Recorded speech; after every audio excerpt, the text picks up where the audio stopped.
আসসালামু আলাইকুম, কেমন আছেন সবাই? এই তকির এত ব্যস্ততা কিসের? কোথায় যান? স্যার কালকে বসন্ত বরণ উৎসব আমাদের প্লাজায় স্যার অনেক আয়োজন রয়েছে স্যার, সেই আয়োজন গোছানোর জন্যই স্যার। দেখি চলেন তো, দেখি কোথায় কোথায় কি চলেন তো, কি করছেন দেখি। এই যে স্যার, এগুলো এগুলো কি করছেন? এই যে স্যার বেলুন দিয়ে আমাদের প্লাজাকে সম্পূর্ণ সাজাচ্ছি বসন্ত উৎসব উপলক্ষে। আরো কিছু কাজ রয়েছে, আমাদের কিছু কুইজের ব্যবস্থা রয়েছে এবং আমাদের আরো এখানে যে ছোটখাটো কিছু ব্যাপারগুলো রয়েছে যেগুলো সাজানি সুন্দর করে সাজিয়ে কালকে আমাদের হিউজ হিউজ হিউজ কাস্টমার আসবে, হিউজ গেস্ট আসবে, তাদের জন্যই স্যার এই আয়োজন। দর্শক দেখতে পাচ্ছেন, দাঁড়িয়ে আছি আপনাদেরকে আমন্ত্রণ জানানোর জন্য। শোরুমের ডেকোরেশনে কাজ করছি আমরা, একটু দেখান এইদিকে। আপনাদের জন্য আয়োজন দেখতে পাচ্ছেন, এখানে ডেস্কটা আমরা ইতিমধ্যে কমপ্লিট করেছি।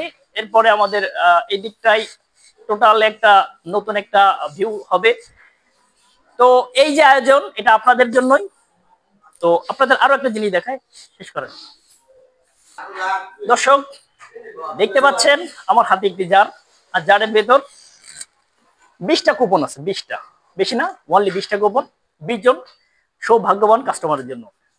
আগামীকাল বসন্ত বরণ উৎসবে যে 20 জন গ্রাহক সর্বপ্রথম প্লাজাতে এসে কেনাকাটা করবেন, তাদের জন্য এই গিফট হ্যাম্পার।